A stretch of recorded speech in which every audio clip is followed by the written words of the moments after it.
صلی وسلم أما بعد فقد قال الله تبارك وتعالى في القرآن المجيد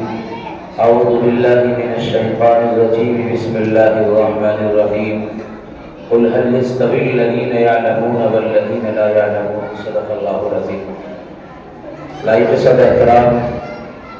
وقر حضرات علماء اعظام، بزرگان دین، نوجوان ساتھیوں اور عزیز طلباء، تمہید کی تو وقت مجھے اجازت نہیں دے رہا. میں براہ راست آپ سے صرف 3 یا 4 منٹ کے لیے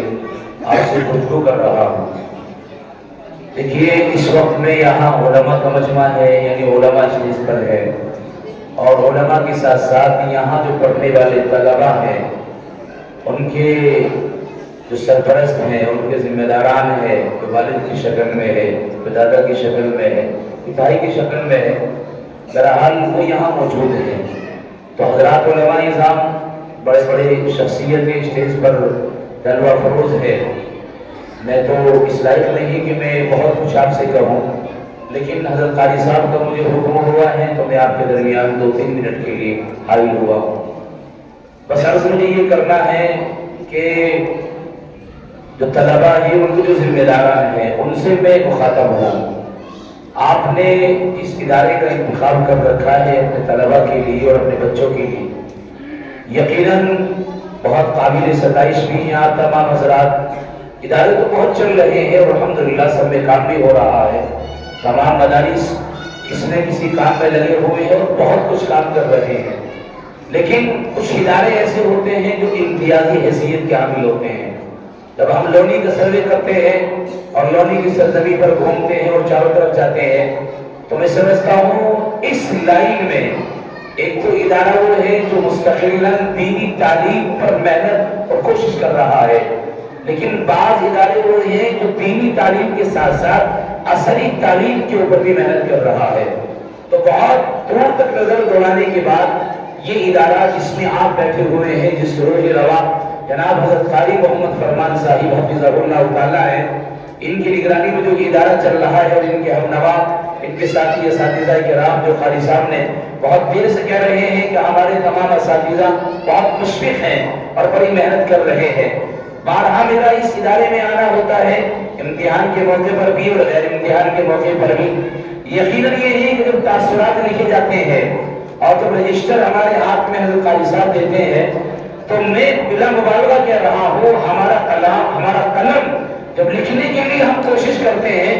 تو بلا ساختہ ہماری زبان پر جو الفاظ آتے ہیں، بس وہی ہم قلم کے ذریعے سے رجسٹر میں تحریر کر دیتے ہیں، جس کا معنی یہ ہوتا ہے کہ لونی میں بہت دھوپ کے بعد اور کوشش کرنے کے بعد اس طرح کے ادارے ہمیں نظر نہیں آتے. جو ادارہ دارالقرآن ہے، جس میں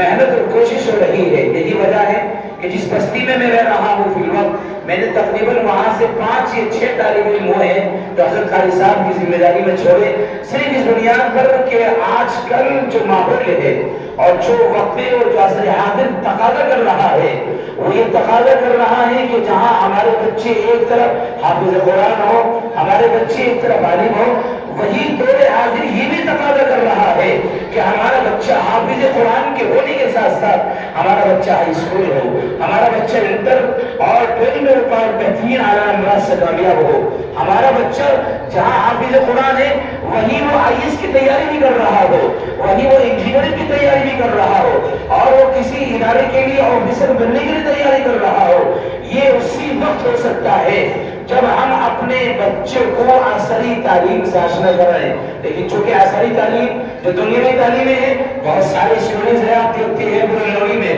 لیکن اگر ہم ان اسکولوں کا سہارا لیتے ہیں خالص، تو وہاں ہمارے بچوں کے ایمان کا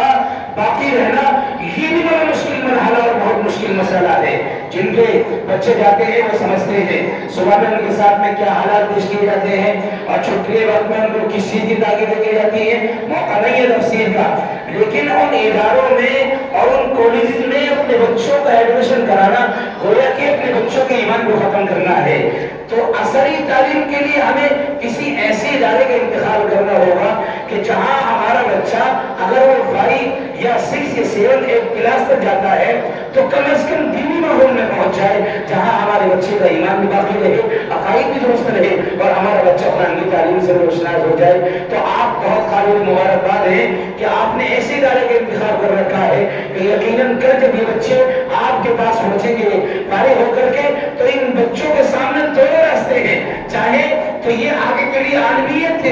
کورس کو اختیار کر سکتے ہیں اور چاہے تو کسی ایسے ادارے کا انتخاب کر سکتے ہیں جہاں ان کے دین اور عقائد محفوظ رہ سکے. یقیناً آپ نے بہت اچھے ادارے کا انتخاب کیا. بڑی محنت اور کوشش کے ساتھ حضرت خالد صاحب یہاں اس ادارے کو چلا رہے ہیں اور ان کے تمام اساتذہ جب امتحان لیتے ہیں اور میری زبان نہیں ہے بلکہ بہت سی علماء اسٹیج پر موجود ہیں وہ اس کی تائید کریں گے یقینی طور پر. امتحان لیتے ہیں تو بچے کو جس سبجیکٹ میں آپ دیکھیں گے چاہے اردو کا سبجیکٹ دیکھیں. ایک موقع پر میرے ساتھ ایک ڈاکٹر آئے جو وہاں لوگ نیٹ میں جوڑ کرتے ہیں اور ان کی میڈم بھی تھی, وہ گورنمنٹ ٹیچر ہیں اور وہ خود بھی گورنمنٹ ڈاکٹر ہیں. جب ہم نے یہاں کے بچوں کا جائزہ دلایا اور صرف سیکنڈ کلاس تھرڈ کلاس کے بچوں کو اور فورتھ کلاس کے بچوں کو ان کے سامنے رکھا تو حیرت میں پڑ گئے وہ کہ اتنی شاندار ان کی تحریر اور یہ بہترین لکھ رہے ہیں, بہترین ان کی جو ہے کتابت ہے اور بہترین پڑھنا جانتے ہیں. تو یقیناً کہ اس ادارے کی محنت اور کوشش ہے یہاں کے اساتذہ کی. اللہ تبارک و تعالیٰ آپ کے آنے کو بہت قبول فرمائے اور اسی طرح زیادہ سے زیادہ کوشش کریں کہ اس ادارے میں اپنے طلبا اپنے بچوں کا داخلہ کرائیں تاکہ وہ دینی ماحول میں رہ کر اصل تعلیم سے بھی آشنا ہو جائیں. اللہ تعالیٰ عمل کرنے کی توفیق عطا فرمائے. وما علینا الا البلاغ.